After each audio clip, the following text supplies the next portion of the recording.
Phoenix, Arizona, known for its massive growth and suburban sprawl as far as the eye can see.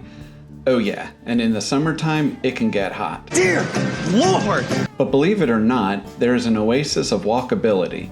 In the heart of this bustling area is Old Town Scottsdale, a walkable community made up of boutiques, art galleries, gift shops, restaurants, nightclubs, and historic architecture. Scottsdale is known as the West's most western town, and you'll see why when you visit, with its blend of Western-style architecture and other Western iconography throughout town. You'll find Scottsdale in the Phoenix metro area, just east of Phoenix in Maricopa County. Maricopa County! Welcome back to Urban Goodness, and today's main street is going to be Old Town Scottsdale, Arizona, and I'm going to tell you the 9 things you need to know when visiting Old Town Scottsdale. You're going to want to stick around to the end because a lot of these are pretty cool, and number 9 actually surprised me. It's something very unique when it comes to Main Street communities. And if this is the sort of thing that interests you, great. Click on the like button, subscribe, and ring that notification bell. Now let's get to it. The first thing you need to know about Old Town Scottsdale is that it's huge. It's huge! It's one of the largest Main Street communities I've ever been to, and it would be impossible to see it all in one day. Old Town Scottsdale is made up of 9 unique districts. Here's a shot I got from the Old Town Scottsdale website. In the bottom left-hand corner in green is the Civic Center complex. In pink to the west is historic Old Town Scottsdale. The large blue area to the left is the Arts District. To the north, in yellow, is the 5th Avenue Shopping District. To the east of that, in brown, is the Brown and Stetson Business District. To the north is the Entertainment District. Now notice the Arizona Canal running through Old Town? On the south side, in pink, is the Southbridge District, and on the other side, in orange, is the Scottsdale Waterfront. And to the far north, in green, is the Scottsdale Fashion Square, an indoor mall which counts as its own district. The second thing you need to know about Scottsdale is that it has a free trolley system. This is important because of, well, how big the place is. Old Town Scottsdale is very walkable, but when you want to get from one end to the other on a hot day, the trolley is a great way to go. You'll see the trolley running regularly throughout the area, along with well-marked trolley stops showing where the trolley will take you throughout the 9 districts of Old Town Scottsdale. Number 3. Old Town Scottsdale is just teeming with Southwest architecture. One of the great things about visiting historic districts is getting to check out all that historic architecture, even if shopping isn't your thing. Scottsdale's roots are in the Old West, so in the Old Town Historic District, you'll get to check out all the architecture that makes Scottsdale so unique. This building here used to be a U.S. post office and was built in 1929.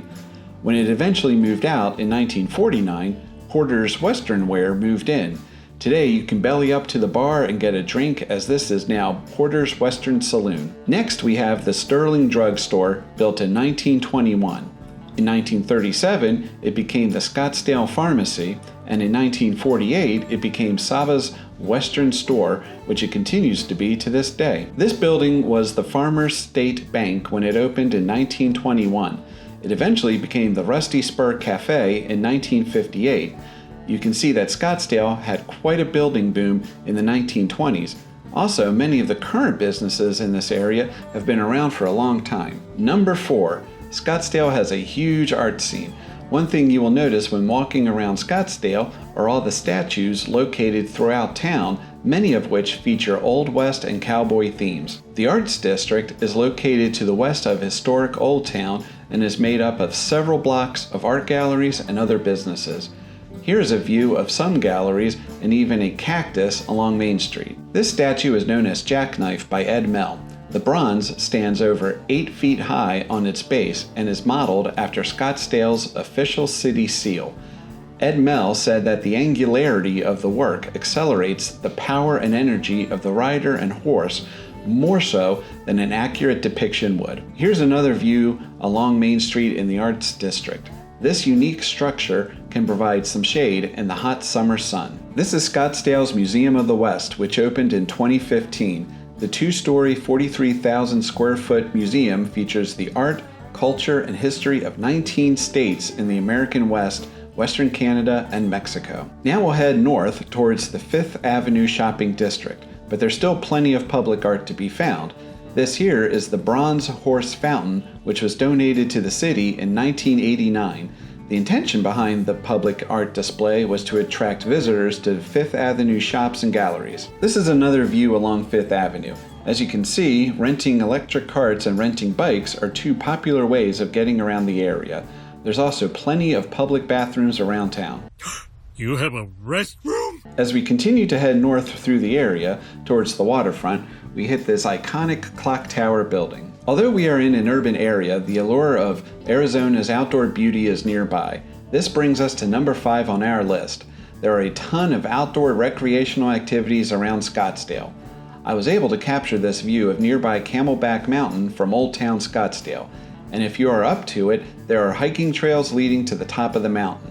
Just a word of warning, the trail is rated extremely difficult. There are numerous other ways to take advantage of Arizona's vast outdoor beauty.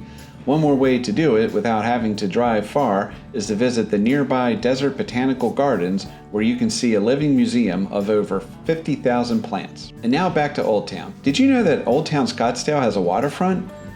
That's number 6 on our list. Here is a view of the Arizona Canal. In the distance is the Arizona Canal South Bridge, a bridge used by pedestrians and trolleys to connect the waterfront area to the South Bridge area. Along the waterfront is the outdoor art installation known as Passing the Legacy. It is an explosive action scene capturing the passing of mail via the Pony Express. The rear cowboy is an accurate representation of Pony Express riders in 1860, while the front cowboy is a more modern representation, hence Passing the Legacy. Oh, I get it. Here's another view in the Waterfront District showing some of the shops and restaurants along Marshall Way. This is a walkable mixed-use district that connects the Scottsdale Fashion Square to the rest of Old Town. And this brings us to number 7 on our list. Old Town Scottsdale has one of the largest malls in the country.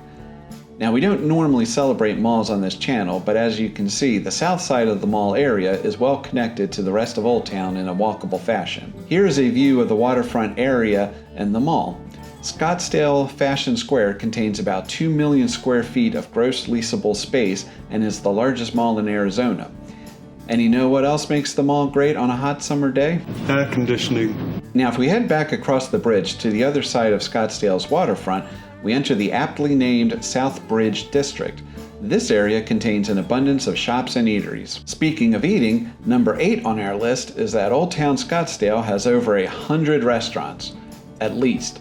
This is a view of Morning Squeeze, which happens to be the place where I ate brunch the last time I was in Scottsdale, and it was quite good. This here is the Sugar Bowl Restaurant and Ice Cream Parlor that even contains an authentic 1950s era soda fountain. I need to try this place on my next trip back. What is your favorite place to eat in Old Town Scottsdale? Let me know in the comments below. Number 9 is one that I found fascinating and truly unique. There's a tunnel that actually goes underneath Old Town Scottsdale. Here's a picture of a sign I took at the Civic Center. The Civic Center features the Scottsdale Museum of Contemporary Art, the Scottsdale Center for the Performing Arts, the Civic Center Library, and the City Hall, as well as a large amount of park space and multiple public bathrooms. Drinkwater Boulevard runs underneath the Civic Center. This is a shot I got from Google Street View because, to be honest, I never even noticed the boulevard running underneath the Civic Center. That's how well it was designed. Here is an example of the artwork located in the Civic Center area. This sculpture is called the Yearlings and features 3 young horses running free and serves as a gateway from the historic Old Town area into the Civic Center complex. The Civic Center is also a public gathering place in Scottsdale and features everything from festivals to live entertainment. In the foreground is the Winfield Scott Memorial featuring Winfield Scott, Old Maud, and Helen Scott, who is sitting side saddle on top of Old Maud. Winfield Scott is the namesake of the city of Scottsdale. Behind this statue is another example of the unique architecture you'll find around Old Town Scottsdale. What is your favorite thing to do in Scottsdale? Are there any other Main Street communities you would like me to cover? Please comment below. And click here to check out another Main Street community right now.